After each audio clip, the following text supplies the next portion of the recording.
ഹരേ കൃഷ്ണ.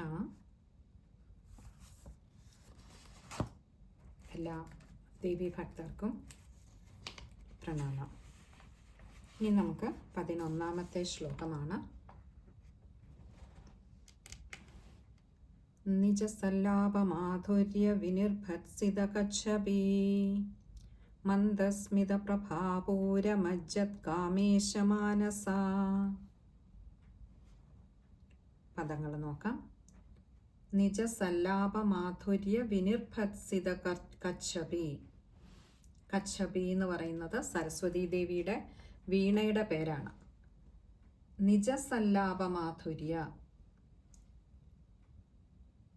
തൻ്റെ തന്നെ, നിജ എന്നാൽ തൻ്റെ, സല്ലാപമാധുര്യ തൻ്റെ സല്ലാപത്തിൻ്റെ മാധുര്യത്തോടുകൂടി, വിനിർഭത്സിത കച്ഛപി ആ വീണയുടെ, കച്ഛപി എന്ന് പറയുന്ന ആ വീണയുടെ തന്ത്രീലയത്തെ പോലും വെല്ലുന്നതാണ് അമ്മേ അവിടുത്തെ സ്വന്തം സല്ലാപമാധുരി. അങ്ങനെയുള്ള ആ സല്ലാപമാധുര്യത്തോട് കൂടിയവൾ. മന്ദസ്മിത പ്രഭാപൂര മജ്ജത് കാമേശമാനസ. കാമേശമാനസ, കാമേശന്റെ മനസ്സിനെ പോലും. കാമേശൻ എന്ന് പറയുന്നത് സദാശിവനാണ്. അങ്ങനെയുള്ള കാമേശൻ എന്ന് പറഞ്ഞാൽ കാമനെയും ജയിച്ച ആള്, അതായത് പരമശിവന്. അങ്ങനെയുള്ള ആ കാമേശന്റെ മനസ്സിനെ പോലും മന്ദസ്മിത പ്രഭാപൂരമജ്ജത്, തൻ്റെ മന്ദസ്മിതത്തിൻ്റെ, തൻ്റെ പുഞ്ചിരിയുടെ പ്രഭാപൂരത്താൽ, അത്രമാത്രം ശോഭയുള്ളതാണ് അമ്മയുടെ ആ മന്ദസ്മിതം. അങ്ങനെയുള്ള ആ പ്രഭാപൂരത്തിൽ മജ്ജത്ത്, ആഴ്ത്തിക്കളയുന്നവൾ, മുക്കിക്കളയുന്നവൾ. അപ്പോൾ കാമനെ ജയിച്ച കാമേശനെ പോലും തൻ്റെ മന്ദസ്മിതത്തിൻ്റെ ആ ശോഭയാൽ മുക്കിക്കളയുന്നവളായിട്ടുള്ള ആ ദേവി. ഇവിടെ രണ്ടിടത്തും അവസാനം കച്ഛപി, അവിടെ ദീർഘമുണ്ട്. മാനസ, ആകാരം നീട്ടിയെടുക്കണം. അനാകലിത സാദൃശ്യ ചിബുകശ്രീ വിരാജിത കാമേശബദ്ധ മാംഗല്യ സൂത്ര ശോഭിത കന്ധര. 12ാമത്തെ ശ്ലോകമാണ്. അനാകലിത സാദൃശ്യ ചിബുകശ്രീ വിരാജിത. അനാകലിത സാദൃശ്യം എന്ന് പറഞ്ഞാൽ കലിതമല്ലാത്ത സാദൃശ്യം. കലിതം എന്ന് പറഞ്ഞാൽ നമുക്ക് ഉപമിക്കാൻ കഴിയുന്നത്, ഒന്നിനോട് ചേർത്ത് നമുക്ക് പറയുവാൻ കഴിയുന്ന, ഇന്നതുപോലെ എന്ന് പറയുവാൻ കഴിയുന്നത്. അപ്പോൾ അങ്ങനെ അല്ലാത്തതാണ് അനാകലിത സാദൃശ്യം. ചിബുകം എന്ന് പറഞ്ഞാൽ താടി, ശ്രീ എന്ന് പറഞ്ഞാൽ ഐശ്വര്യം അഥവാ സൗന്ദര്യം എന്നുള്ള ആ ഒരർത്ഥം.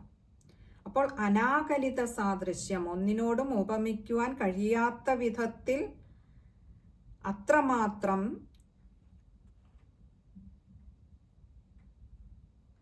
ശ്രീ വിരാജിത, ശ്രീ ഉള്ളവൾ അഥവാ സൗന്ദര്യമുള്ളവൾ. എന്തിനാ?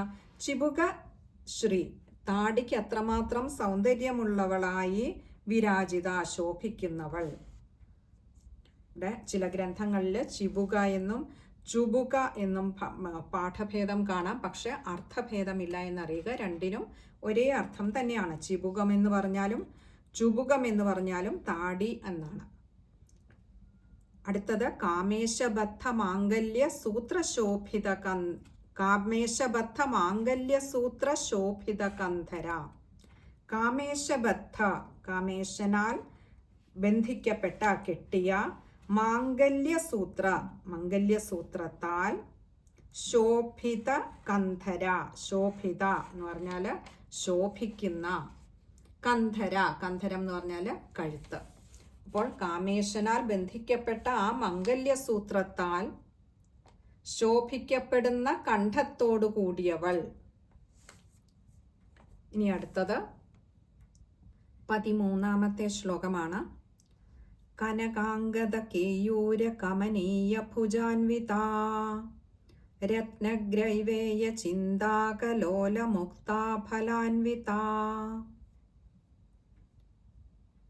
കനകാംഗത കേയൂര കമനീയ ഭുജാൻവിത. കനക അംഗത കേയൂര കമനീയ ഭുജാൻവിത. കനക എന്ന് പറഞ്ഞാൽ സ്വർണം കൊണ്ടുള്ള കനകനിർമ്മിതങ്ങളായിട്ടുള്ള അംഗത കേയൂര, അംഗതങ്ങളാലും കേയൂരങ്ങളാലും. അംഗതവും കേയൂരവും എന്ന് പറഞ്ഞാൽ രണ്ടും തോൾവള തന്നെയാണ്. സാധാരണ കൈമുട്ടിന് തൊട്ടുമേൽ ചാർത്തുന്നതിനെയാണ് അംഗതം എന്ന് പറയുന്നത്. കുറച്ചുകൂടി മുകളിലേക്ക് മാറി തോളോട് ചേർന്ന് ഉയർന്നു കാണുന്നതാണ് കേയൂരം എന്ന് പറയുന്നത്. അപ്പോൾ രണ്ടും കനകത്താൽ നിർമ്മിതമായിട്ടുള്ള, സ്വർണത്താൽ നിർമ്മിതമായിട്ടുള്ള അംഗതങ്ങളാലും കേയൂരങ്ങളാലും കമനീയ ഭുജാൻവിത, കമനീയമാക്കപ്പെട്ട, അലങ്കരിക്കപ്പെട്ട ഭുജാൻവിത, ഭുജങ്ങളോട് കൂടിയവൾ, കൈകളോട് കൂടിയവൾ. രത്നഗ്രൈവേയ ചിന്താകലോലമുക്താഫലാൻവിത.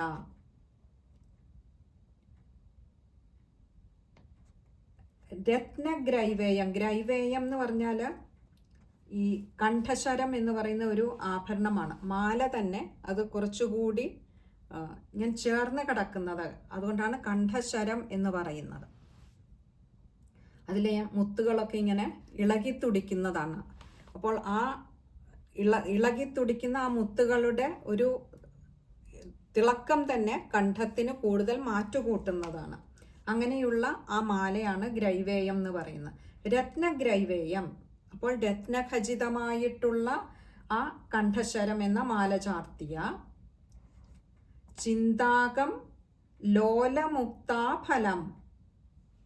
ചിന്താകം എന്ന് പറഞ്ഞാൽ പതക്കം, അതായത് ആ മാലയിൽ ഇങ്ങനെ ഇളകി ആടുന്ന മണികള്. ലോലമുക്താഫലം, അതായത് ലോലം എന്ന് പറഞ്ഞാൽ ആടുന്നത്, ഇങ്ങനെ ഇളകുന്നത്. ലോലമുക്താഫലം, ഇളകിയാടുന്നതായിട്ടുള്ള ആ മുത്തുമണികളോട് കൂടിയവൾ. അപ്പോൾ അമ്മയുടെ കഴുത്തില് രത്നഖചിതമായിട്ടുള്ള ആ കണ്ഠശരം എന്ന് പറയുന്ന മാല ചാർത്തി അതിലെ ആ പതക്കത്തില് ഇളകിയാടുന്ന മുത്തുമണികളുടെ കാന്തിയാൽ ശോഭിക്കുന്നവൾ, അതിൻ്റെ അങ്ങനെ ഒരു അഴകോട് കൂടിയവൾ എന്നർത്ഥം. ഇനി നമുക്ക് 14ാമത്തെ ശ്ലോകം നോക്കാം. കാമേശ്വര പ്രേമരത്നമണിപ്രതിപണസ്തനീ നാഭ്യാലവാലരോമാളി ലതാഫലകുജദ്വയീ.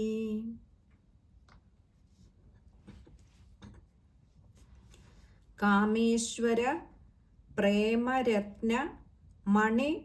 പ്രേമരത്നമണി പ്രതിപണ സ്തനി, ഇങ്ങനെയാണ് വാക്കുകൾ വരുന്നത്. കാമേശ്വരൻ, നമ്മൾ പറഞ്ഞു പരമേശ്വരൻ, ശ്രീ പരമേശ്വരൻ്റെ പ്രേമരത്നമണി, പ്രേമമാകുന്ന വിശിഷ്ടരത്നം, പ്രതിപണ എന്ന് പറഞ്ഞാൽ പകരം നൽകുന്നത്. അപ്പോൾ കാമേശ്വരൻ്റെ ആ ഒരു പ്രേമമാകുന്ന വിശിഷ്ടമായ രത്നം സ്വീകരിക്കുന്ന ദേവിയാകട്ടെ പകരം അർപ്പിച്ച സ്തനി, സ്തനങ്ങളോടുകൂടിയവൾ. അപ്പോൾ ഇവിടെ പരമേശ്വരന്റെ പ്രേമം ആകുന്ന ആ രത്നത്തിന് പകരമായി ദേവി കൊടുക്കുന്ന രത്നം തൻ്റെ സ്തനരൂപമാകുന്ന രത്നങ്ങളെ സമർപ്പിച്ചവൾ. നാഭ്യാലവാല രോമാളി ലതാഫലകുജദ്വയീ. നാഭ്യാലവാലം എന്ന് പറഞ്ഞാൽ നാഭിച്ചുഴി. നാഭ്യാലവാല രോമാളി, രോമനിര.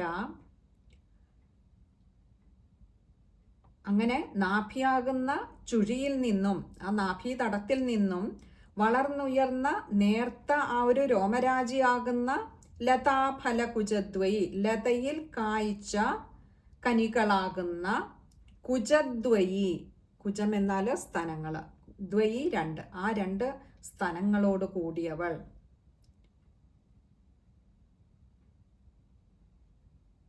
ഇനിയും 15ാമത്തെ ശ്ലോകമാണ്. ലക്ഷ്യരോമലതാധാരതാ സമുന്നേയമധ്യമാ സ്തനഭാരദളന്മധ്യപട്ടബന്ധവലിത്രയാ.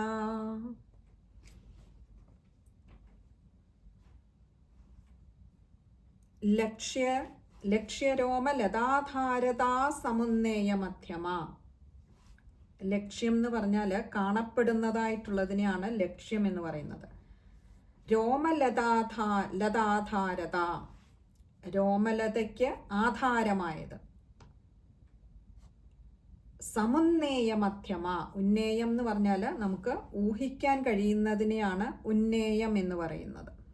മധ്യമ, മധ്യത്തോടു കൂടിയവൾ. അതായത് ആ രോമരാജ് കാണപ്പെടുന്നതിനാൽ അതിന് ആധാരമുണ്ടായിരിക്കണമെന്ന് ഊഹിച്ചു മാത്രം അറിയാൻ കഴിയുന്ന അരക്കെട്ടോടു കൂടിയവൾ.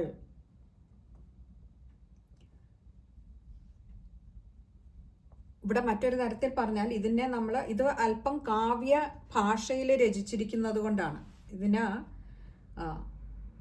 കുറച്ചുകൂടി ലളിതമായി പറഞ്ഞാൽ ഒതുങ്ങിയ അരക്കെട്ട് എന്നാണ് അതിൻ്റെ അർത്ഥം. ആ അരക്കെട്ടിൻ്റെ ഒതുക്കം അത്രമാത്രമാണ്. പൊതുവെ സ്ത്രീ സൗന്ദര്യത്തിൻ്റെ ഒരു ലക്ഷണമായിട്ട് പറയാറുണ്ട് ഒതുങ്ങിയ അരക്കെട്ട്.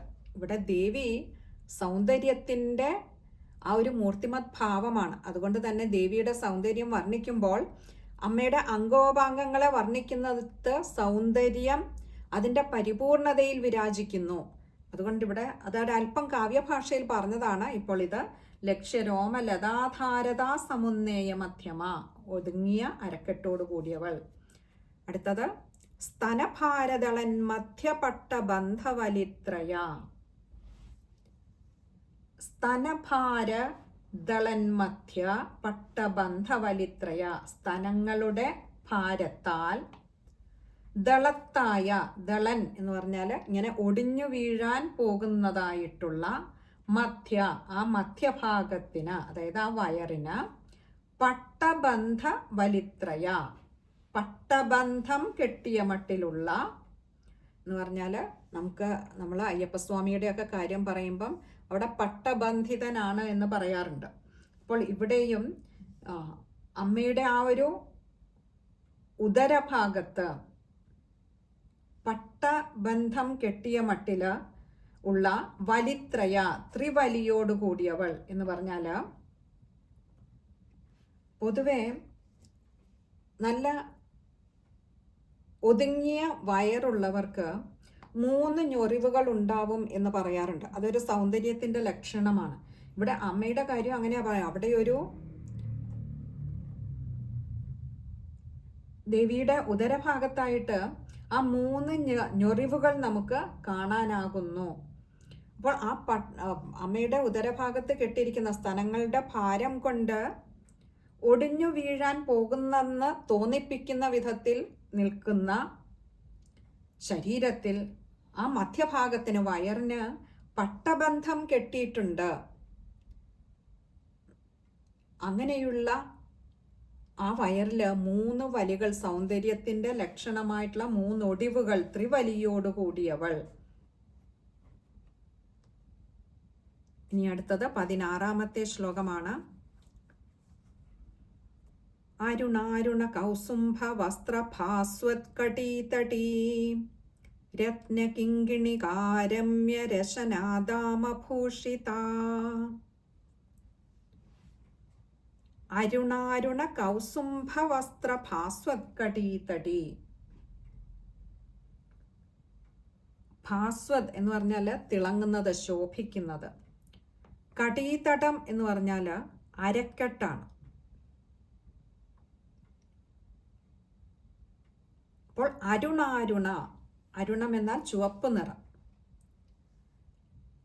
ആദ്യത്തെ അരുണൻ എന്ന് പറഞ്ഞാൽ അരുണനെ പോലെ അഥവാ സൂര്യനെ പോലെ അരുണവർണ്ണമുള്ള, അരുണാരുണ,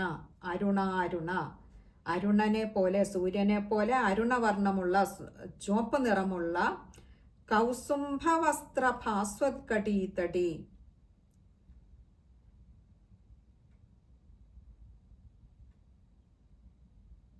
ഇവിടെ കൗസുംഭ എന്ന് പറഞ്ഞാൽ കുസുംഭ പുഷ്പങ്ങളുടെ ആ ഒരു ചാറില്, അതിൻ്റെ ആ ഒരു സത്തില് വസ്ത്രഭാസ്വത് കടി, വസ്ത്ര എന്ന് പറഞ്ഞാൽ അതിൻ്റെ ആ ഒരു ചാറിൽ അങ്ങനെ മുക്കിയെടുത്തിരിക്കുകയാണ്, ആ നിറം അങ്ങോട്ട് പിടിപ്പിച്ചിരിക്കുകയാണ് അമ്മയുടെ വസ്ത്രത്തിന് എന്ന് തോന്നുമാറ്.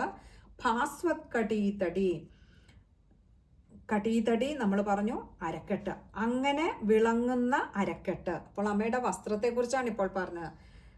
കുസുംബപ്പൂവിൻ്റെ ചാറുകൊണ്ട് വസ്ത്രങ്ങൾക്ക് അത്രമാത്രം അതിൻ്റെതായ ആ ഒരു ചുവപ്പ് നിറം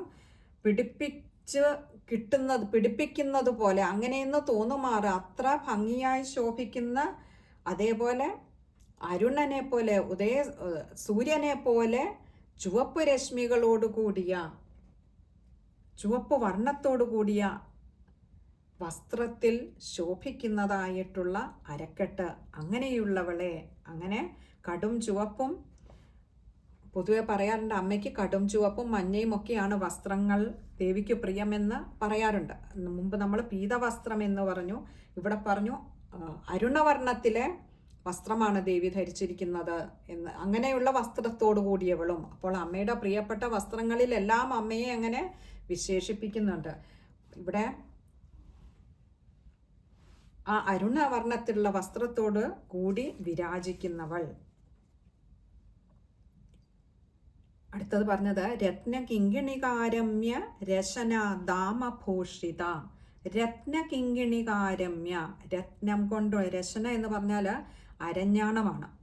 രത്നകിങ്കിണികാരമ്യ, രത്നം കൊണ്ടുള്ള കിങ്ങിണികൾ എന്ന് പറഞ്ഞാൽ അലങ്കാരമണികൾ കോർത്ത്, രമ്യ എന്ന് പറഞ്ഞാൽ അതിന് ഭംഗി കൂട്ടിയ, മോടി വരുത്തിയ, രശന ദാമഭൂഷിത, രശനാദാമം, ദാമം എന്ന് പറഞ്ഞാൽ കയർ അല്ലെങ്കിൽ ചരട്, രശന എന്ന് പറഞ്ഞാൽ അരഞ്ഞാണം. അപ്പോൾ രശനാദാമം എന്ന് പറഞ്ഞാൽ അരഞ്ഞാണം കൊണ്ട് ഭൂഷിത, വിഭൂഷിതയായവൾ. പൊതുവെ നമുക്കറിയാം അരഞ്ഞാണം എന്ന് പറയുന്നത് വസ്ത്രത്തിൻ്റെ മുകളിലാണ് ധരിക്കുന്നത്. തൊട്ട് മുൻപ് നമ്മൾ പട്ടബന്ധ എന്ന് പറഞ്ഞാൽ അത് ഉള്ളിലായിട്ടാണ് പറയപ്പെട്ടിരിക്കുന്നത്. അല്ലെങ്കിൽ നമുക്കിവിടെ സംശയം തോന്നാം. മുമ്പേ പട്ടബന്ധ എന്ന് പറയുന്നു, അരഞ്ഞാണം രണ്ടും ഒരേപോലെ, അരഞ്ഞാണം പുറത്തും മറ്റേത് ഉള്ളിലും ആയതുകൊണ്ടാണ് അത് 3 വലികൾ അവിടെ കണ്ടു എന്ന്, 3 വലികൾ, 3 ഒടിവുകൾ കണ്ടു എന്ന് പറഞ്ഞത്. ഇവിടെ അരഞ്ഞാണം ആ വസ്ത്രത്തിൻ്റെ മുകളിൽ ധരിക്കുന്നതും തന്നെയല്ല, അതിൻ്റെ അലങ്കാരമണികൾ ഇങ്ങനെ ഇളകിയാടുന്നത് ഇവിടെ കാണിച്ചു തന്നുകൊണ്ട്, വാക്കുകളിലൂടെ കാണിച്ചു തന്നുകൊണ്ടാണ് ആ ഒരു വിശേഷണം വന്നിരിക്കുന്നത്. അപ്പോൾ രത്നം കൊണ്ടുള്ള അലങ്കാരമണികൾ കോർത്ത് വളരെയേറെ ഭംഗി കൂട്ടിയതായിട്ടുള്ള ആ അരഞ്ഞാണമാകുന്ന ചരടെന്നോ കയറെന്നോ ദാമം എന്ന് ഉദ്ദേശിച്ചത് ഇവിടെ ആ ഒരു അതിനെ കൂട്ടിക്കെട്ടിയിരിക്കുന്നു എന്നർത്ഥം. അങ്ങനെ വിഭൂഷിതയായവൾ. ഇനി അടുത്തത് 17ാമത്തെ ശ്ലോകമാണ്. കാമേശജ്ഞാത സൗഭാഗ്യമാർത്തവോരുദ്വയാൻവിതാ മാണിക്യമകുടാകാര ജാനുദ്വയ വിരാജിതാ. കാമേശജ്ഞാത സൗഭാഗ്യ മാർദ്ദവോരുദ്വയാൻവിത, മാർദ്ദവ ഊരുദ്വയാൻവിതാണ്, ഊരുദ്വയം അൻവിത. കാമേശ, കാമേശനാൽ, ശ്രീ പരമേശ്വരനാൽ, ജ്ഞാത, ജ്ഞാതമായ, ശ്രീ പരമേശ്വരന് മാത്രം അറിയുവാൻ കഴിയുന്നതായിട്ടുള്ള സൗഭാഗ്യ, സൗഭാഗ്യവും, മാർദ്ദവ ഊരുദ്വയ അൻവിത, മാർദ്ദവ സൗഭാഗ്യവും അതേപോലെ മാർദ്ദവമുള്ളതുമായിട്ടുള്ള ഊരുദ്വയം. ഇവിടെ സൗഭാഗ്യം എന്ന് ഉദ്ദേശിച്ചത് വളരെ മനോമോഹനമായിട്ടുള്ളത്. അപ്പോൾ മനോമോഹനമായിട്ടുള്ളതും മാർദ്ദവം എന്നതുമായിട്ടുള്ള ഊരുദ്വയം, തുടകള്, ഊരുദ്വയാൻവിത എന്ന് പറഞ്ഞാൽ ഊരുദ്വയത്തോട്, തുടകളോട് കൂടിയവൾ. ശ്രീ പരമേശ്വരന് മാത്രം അറിയാൻ കഴിയുന്നതായിട്ടുള്ള മനോമോഹനമായിട്ടുള്ള മാർദ്ദവമുള്ളതായിട്ടുള്ള തുടകളോട് കൂടിയവൾ. അടുത്തത് മാണിക്യ മകുടാകാര ജാനുദ്വയ വിരാജിത. മാണിക്യ മകുടാകാര, മാണിക്യം, മാണിക്യം, മകുടാകാര, മകുടം എന്ന് പറഞ്ഞാൽ കിരീടം, മകുടാകാരം കിരീടത്തിൻ്റെ ആകൃതി. അപ്പോൾ കിരീടത്തിൻ്റെ ആകൃതിയിൽ മാണിക്യം കടഞ്ഞൊരുക്കി അങ്ങനെ ഒരു കിരീടമാക്കി ഉണ്ടാക്കിയ മട്ടിലുള്ള അതിൻ്റെ ആകൃതിയോട് കൂടിയ ജാനുദ്വയ വിരാജിത, ജാനുദ്വയം എന്ന് പറഞ്ഞാൽ കാൽമുട്ടുകൾ, വിരാജിത അങ്ങനെ വിരാജിക്കുന്നവൾ, ശോഭിക്കുന്നവൾ. അപ്പോൾ മാണിക്യം കടഞ്ഞൊരുക്കി അതിനെ ഒരു കിരീടത്തിൻ്റെ ആകൃതിയിലാക്കിയെടുത്താൽ എങ്ങനെയിരിക്കുമോ അതേപോലെ ശോഭിക്കുന്ന കാൽമുട്ടുകളോട് കൂടിയവൾ. ഇനി അടുത്തത് 18ാമത്തെ ശ്ലോകമാണ്. ഇന്ദ്രഗോപ പരിക്ഷിപ്ത സ്മരതൂണാഭജംഘികാ ഗൂഢഗുൽഫാ കൂർമ പൃഷ്ഠജയിഷ്ണു പ്രപദാൻവിത. ഇന്ദ്രഗോപ പരിക്ഷിപ്ത സ്മരതൂണാഭജംഘിക. ഇന്ദ്രഗോപം എന്ന് പറഞ്ഞാൽ മിന്നാമിനുങ്ങ എന്നുള്ള അർത്ഥമാണ് ഇന്ദ്രഗോപം എന്നുള്ളതിന്. പരിക്ഷിപ്തം എന്ന് പറഞ്ഞാൽ അതിങ്ങനെ പൊതിഞ്ഞത്. സ്മരതൂണാഭജംഘിക, തൂണം എന്ന് പറഞ്ഞാൽ ആവനാഴിയാണ്. ആഭ ശോഭ, അപ്പം തൂണാഭ ആവനാഴിയുടെ ശോഭ. ജംഘിക, ജംഘ എന്ന് പറഞ്ഞാൽ കാൽവണ്ണകളാണ്. അപ്പോൾ ഇവിടെ പറയാ മിന്നാമിനുങ്ങ് പൊതിഞ്ഞ പോലെ.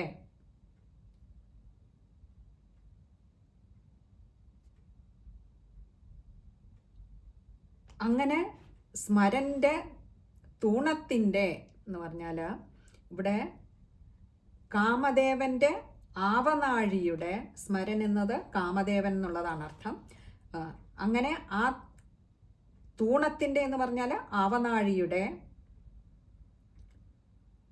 തൂണ ആഭജംഘിക, ശോഭയോടുകൂടി അല്ലെങ്കിൽ ആഭയുള്ള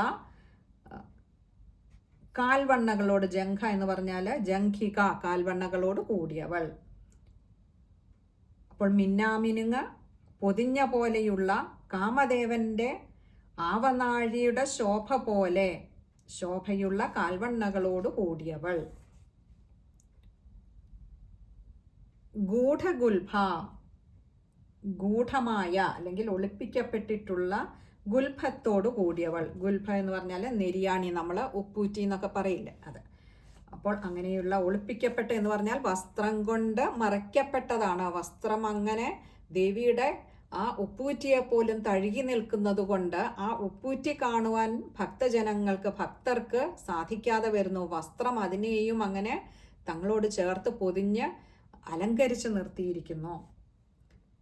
കൂർമ്മപൃഷ്ഠജയിഷ്ണു പ്രപദാൻവിത, കൂർമ്മപൃഷ്ഠജയിഷ്ണു പ്രപദാൻവിത. കൂർമ്മം എന്ന് പറഞ്ഞാൽ ആമ, കൂർമ്മപൃഷ്ഠം എന്ന് പറഞ്ഞാൽ ആമയുടെ ആ പുറന്തോടാണ്. ജയിഷ്ണു എന്ന് പറഞ്ഞാൽ ജയശീലമുള്ളവള്. പ്രപദം എന്ന് പറഞ്ഞാൽ പാദത്തിൻ്റെ ആ പുറവടിവ്, അതായത് ആ പാദത്തിൻ്റെ ആ മുകൾ മധ്യം ഉയർന്നിരിക്കുന്ന അങ്ങനെയുള്ള ആ ഭാഗത്തെയാണ് പുറവടിവ് എന്ന് പറയുന്നത്. അപ്പോൾ ഇവിടെ പറയുകയാണ് ഒരാമയുടെ പുറന്തോട് പോലെ അത്രയും മിനുസമുള്ളതായിട്ടുള്ള പാദങ്ങളുടെ പുറം വടിവോട് കൂടിയവൾ. ദേവിയുടെ പാദങ്ങളുടെ വർണ്ണനയാണ് ഈ നാമങ്ങളിലൊക്കെ നമുക്ക് കാണുവാനാവുന്നത്. ഇനി അടുത്തത് 19ാമത്തെ ശ്ലോകമാണ്. നഖദീധിതി സംഛന്ന നമജ്ജന്ന തമോ ഗുണ പദദ്വയ പ്രഭാജാല പരാകൃത സരോരുഹാ. നഖദീധിതി സംഛന്ന നമജ്ജന തമോ ഗുണ. നഖദീധിതി എന്ന് പറഞ്ഞാൽ നഖങ്ങളിൽ നിന്നും ഉതിരുന്നതായിട്ടുള്ള ആ കിരണങ്ങളുടെ പ്രഭ. സംഛന്നം എന്ന് പറഞ്ഞാൽ മറയ്ക്കപ്പെട്ടത്. നമജ്ജനം നമിക്കുന്നതായിട്ടുള്ള, നമസ്കരിക്കുന്നതായിട്ടുള്ള ജനങ്ങൾ. അപ്പോൾ നമസ്കരിക്കുന്ന ജനങ്ങളുടെ തമോ ഗുണ, നമജ്ജന തമോ ഗുണ എന്ന് പറഞ്ഞാൽ ആ തമോ ഗുണങ്ങളെ, അപ്പോൾ നമസ്കരിക്കുന്ന ജനങ്ങളുടെ തമോ ഗുണങ്ങളെ സംഛന്നമാക്കുന്ന, മറയ്ക്കുന്നതായിട്ടുള്ള നഖദീധിതിയോട് കൂടിയവൾ, നഖത്തിൽ നിന്നും ഉതിരുന്ന കിരണങ്ങളോട് കൂടിയവൾ. അവിടുത്തെ പാതാരവിന്ദങ്ങളിൽ നമസ്കരിക്കുന്ന ഭക്തജനങ്ങളുടെ തമോ ഗുണങ്ങളെ മുഴുവൻ അവിടുത്തെ ആ പാദപത്മങ്ങളിലെ ആ തിരുനഖങ്ങളിലെ രശ്മികൾ മറയ്ക്കുന്നു, തമോ ഗുണങ്ങളെ മറയ്ക്കുന്നു. അങ്ങനെയുള്ള നഖകാന്തിയോട് കൂടിയവൾ. അടുത്തത് പദദ്വയ പ്രഭാജാല പരാകൃത സരോരുഹ. പദദ്വയം എന്ന് പറഞ്ഞാൽ 2 പാദങ്ങൾ. പ്രഭാജാല, അതിൽ നിന്നും പുറപ്പെടുന്നതായിട്ടുള്ള ആ പ്രഭയോട് കൂടിയവൾ, ഉജ്ജ്വലമായ ശോഭയോട് കൂടിയവൾ. പരാകൃത സരോരുഹ, പരാകൃതം എന്ന് പറഞ്ഞാൽ പരാജിതമാക്കപ്പെട്ടത്.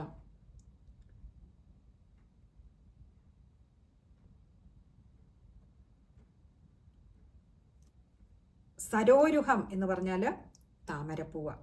അപ്പോൾ ഇവിടെ പറയുക, ആ താമരപ്പൂവിനെ പോലും പരാജയപ്പെടുത്തുന്ന വിധത്തിൽ ഉള്ള പ്രഭയോടുകൂടിയ 2 പാദങ്ങളുള്ളവൾ. ആ പാദങ്ങളുടെ കാന്തിയും മാർദ്ദവവും ശുദ്ധിയും ഒക്കെ താമരപ്പൂവിനെ പോലും തോൽപ്പിക്കുന്നവയാണ്. ഇനി അടുത്തത് 20ാമത്തെ ശ്ലോകമാണ്. ശിഞ്ചാനമണി മഞ്ജീര മണ്ഡിത ശ്രീപദാംബുജ മരാളീ മന്ദഗമന മഹാലാവണ്യ ശേവധി. ശിഞ്ചാനമണി മഞ്ജീര മണ്ഡിത ശ്രീപദാംബുജ. ശിഞ്ചാനം എന്ന് പറഞ്ഞാൽ കിലുങ്ങുന്നത്. മണിമഞ്ജീരം, മണി എന്നാൽ രത്നം. മണിമഞ്ജീരം, മഞ്ജീരം ചിലമ്പാണ്. അപ്പോൾ രത്നം പതിച്ച ചിലമ്പ്, കിലുങ്ങുന്ന രത്നം പതിച്ച ചിലമ്പ്. ശിഞ്ചാന മണിമഞ്ജീര. മണ്ഡിതം എന്ന് പറഞ്ഞാൽ അലങ്കൃതമായിട്ടുള്ളത്, അലങ്കരിക്കപ്പെട്ടിട്ടുള്ളത്. ശ്രീപദാംബുജ. ശ്രീ എന്ന് പറഞ്ഞാൽ ഇവിടെയും മോഹനമായിട്ടുള്ളത്, ഐശ്വര്യപൂർണമായിട്ടുള്ളത്. പദാംബുജം എന്ന് പറഞ്ഞാൽ പാദങ്ങളാകുന്ന, അംബുജം താമര, താമരപ്പൂവ്. അപ്പോൾ ഇവിടെ പറയുകയാണ്, മധുരമായി ശബ്ദിക്കുന്ന രത്നഖചിതമായിട്ടുള്ള തങ്കച്ചിലമ്പ് അണിയുന്നത് കൊണ്ട് കമനീയവും അതേപോലെ തന്നെ ഐശ്വര്യസമ്പൂർണവുമായിട്ടുള്ള പാദപത്മങ്ങളോട് കൂടിയവൾ.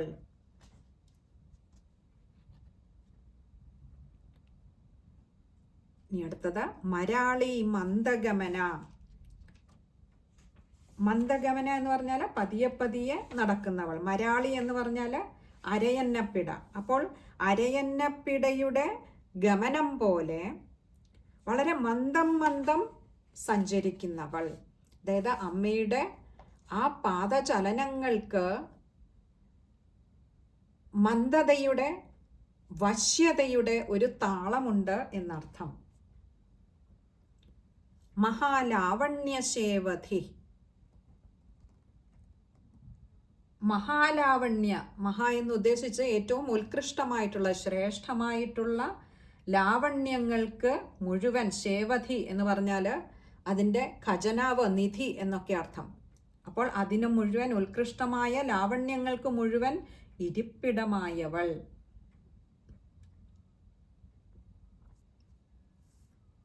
ഇവിടെ മഹാലാവണ്യശേവധി എന്ന് പറയുന്നിടത്ത് വിസർഗമുണ്ട്. പകുതി ഹകാരത്തിൽ വായിച്ചു നിർത്താൻ ശ്രമിക്കുക.